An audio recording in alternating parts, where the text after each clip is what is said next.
Penélope! Não tá mais, porque eu tô rasgando, enfiando na Toby! boca deles. Assim é mais fácil, né? Entendeu? Toby! Aí o Maurinho falou que previnha que o da cachorra não cair também. Aí quando eu vi, é da raça cair peso, entendeu? Aí de repente eu vou dar sopa pro pobre, que tá caindo nem peso. Nossa, ele deu bastante. Eu vou dar só pra ele, os cachorros. Leonor! Leonor!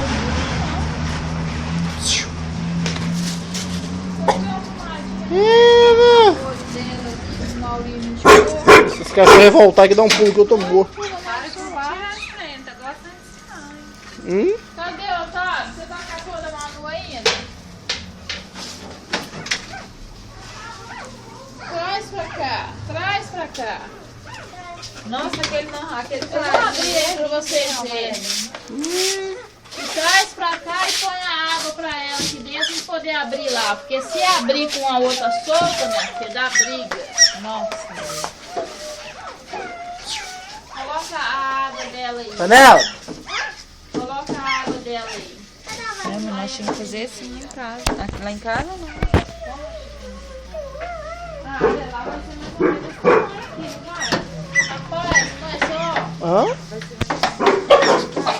Não sei.